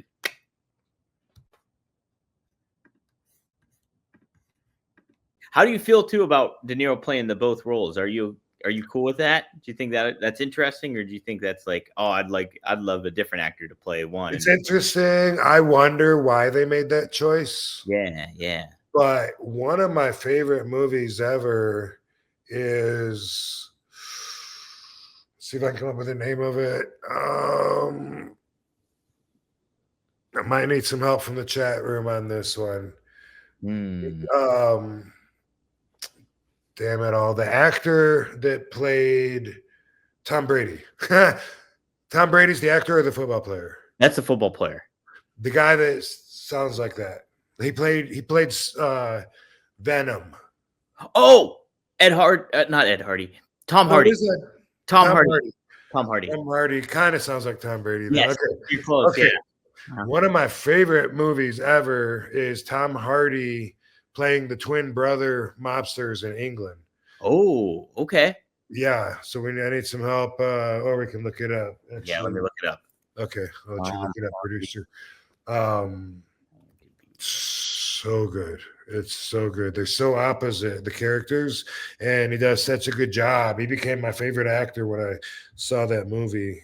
He's a good actor. Let's see here. Do you know what year this was, Rob? What movie it came out in? No, I don't know. This was like 10 years ago. I think if I see it, I might. I'm blanking on the brothers' names right now too. I'd have to go through the alphabet to find it, but they were Bronson. Was it Bronson? No, it was before that. That's the one I thought it was. Let's see here. Okay, I gotta look it up. Yeah, Anybody in the chat room? Hardy brothers.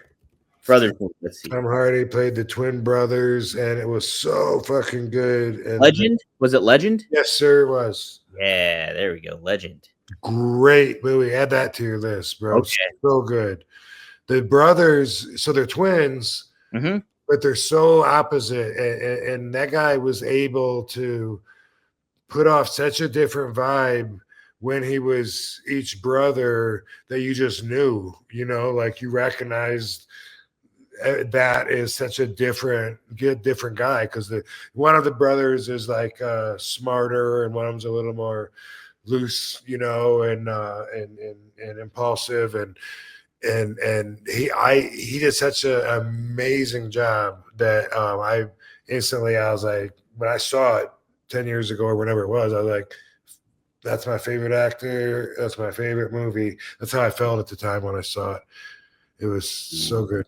Hell yeah. I love it. So because of that, I expect Robert De Niro to be able to do the same thing, playing Frank Costello and Vito Genovese. It wasn't even the same guy. I mean, yeah. Well, no, I guess that makes it harder playing two different guys than playing twins.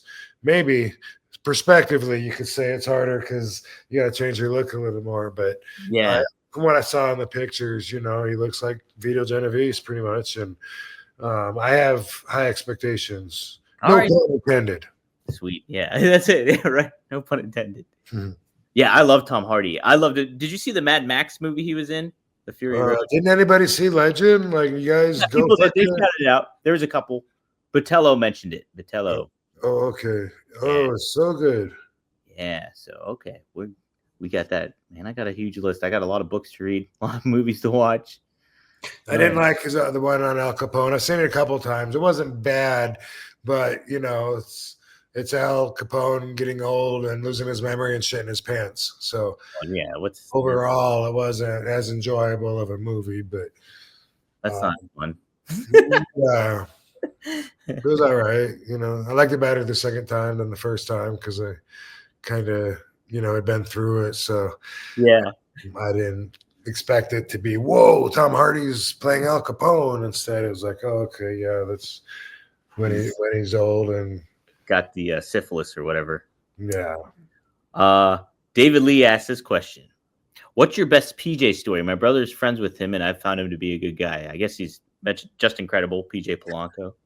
Or is he talking about PJ Black? Ooh, good question. Also known as Justin Gabriel, who just joined Only Wrestlers last week. How about that? Wow. I never put that.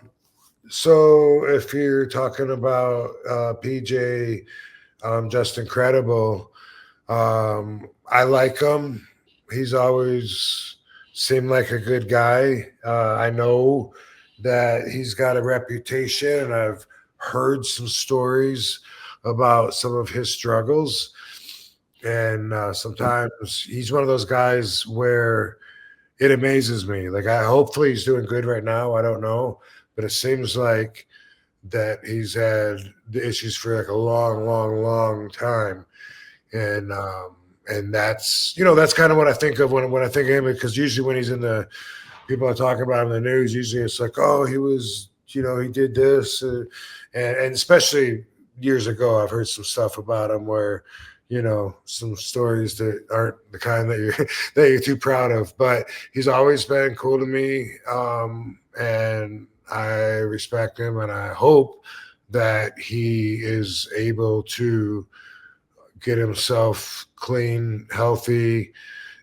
Hopefully he is right now. Like I've seen him just like on Twitter a little bit. He joined Only Wrestlers. Oh, and so as far as I know, he is good. I hope that he is. I haven't seen him in a bad way that I can recall. He put on a lot of weight. He was at the signing at the action figure in Queens that we all action figure store, in Queens that we all go to. They do signings with a lot of wrestlers. Can't think of their name right now. That's like my third blank in this show. Like, what is it called? The Outer Limits or something like that. Anyway, last year, when I was working for Dildo, I was booked there at the store, and it was like an ECW day, and Sabu was there, Todd Gordon was there, PJ was there, Sandman was there, Francine was there.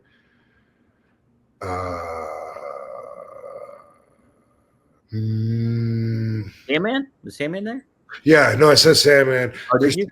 Chris Chetty was there, and Raven was there, but at different times throughout the day. Oh. And I was there like all day because that's how I get used on these bookings. But anyway, I remember like Sandman said something to him, some kind of joke, like something about PJ being fat. I can't remember exactly what it was, so I won't sit here and try to think of it, but something about, damn, PJ, how's your blood pressure? And he was like, high. He goes, yeah, I bet. A little silence, said some laughing or whatever. And then he was, Justin's always been self-deprecating in his sense of humor, which I've appreciated. He'd be like, oh my God, I'm so fat. They used to always be like, in ECW, he would be like, do you think I can have a good match with you? Like, I don't know, man. I suck so bad. It'd probably be the shits. I don't know if I can keep up with you. And I'd be like, dude, because they were building that, Well, that was Paul's idea at one time, was to build Justin Credible up to that. And we never did have that match, but he was intimidated by the thought of it, which actually there's a list of wrestlers I can think of over the years that I would put on that list. It's weird. Wow. But I would be like, come on, dude, I never have a bad match. I'm not going to have my only bad match ever with you. Like, fuck yeah, well, when it happens, it'll be a good match. You think so? I don't know, man. I don't, I can't do anything. He was like that. Yeah. Likable guy, and I wish him the best, and hopefully I didn't say anything that that he wouldn't want me to say, because I don't I don't know what his condition is right now. I hope that he's good. Yeah, I see him on Twitter too, and I remember him being on the PW Torch. He would call in with Wade Keller, and he would give his insight and perspective on wrestling. He's always really, really smart dude for the business and everything. He seemed like too. I think maybe his wife might have been sick. I don't know, but he went through a little struggle, and hopefully he's on the other side now. Yeah. And I was happy to have him on Only Wrestlers. And, a lot of people know who you are and would be stoked to see you at a convention or whatever, dude. You're an ECW wrestler. Heck yeah, no doubt about it. No doubt about it. Seth also adds, I got a song called Smoke 'em If You Got 'em. So how about that? I did not know that. Mm-hmm. I'm interested in hearing that one. Huh? I'll have to give it a listen, Seth. We'll give it a listen on here for sure. I'll include that in the link. So I got to include the Chris Bay stuff. I'll include the link to that song in here too. So. And I got my friend's name, Steve Watkins, at the red light therapy place, but I don't yet have the name of the place. But on the show we do tomorrow or Tuesday, I'll have the red light therapy place. In case anybody in Las Vegas, Center City, or whatever, it's in Summerlin. And there's a lot of other equipment there, like high tech equipment that you don't find like in your local gyms. There you go. Check it out, guys. Yeah, so we'll keep you posted on that too. Wanted to give out a shout out to Joe Holland too, who was in the chat. I saw his name pop up in here. Hey, what up, Joe? Yeah, he popped in. If you wanted to support his wife Wendy, do so. I'll include that link in our description for the show too this week. So if you can help out that way too. So cool stuff, Rob. We'll reconvene here. I got to give you another video for you to use at the beginning of the clips, because everyone is like, you can subscribe to Only Wrestlers. Sounds like my words slur a little bit, but okay, yeah, we could do another one. You can subscribe to. Do you can subscribe to Only Wrestlers? Follow your favorite wrestlers. It doesn't have to end. Dude, that's it, man. You just reminded me of a project I got for that. Heck yeah. Sweet. So there we Awesome, dude. All right, cool, man. Appreciate it. Thanks. How come you didn't give us our daily numbers? Like usually you go and say we got thousands. We got $2,000 in here. We got $2,000 for Sunday night. That's pretty good. Oh, okay. So yeah, that's not the 10 that we had last week. The 10 we typically get. So Sunday night's a little, and we're late. It's 10 p.m. Sunday night Eastern Standard Time. So cool. Well, thanks everyone that made it. Yeah, thanks. Have a great night, and if you so desire, we're gonna be back real soon. We are. We will be back here for One of a Kind.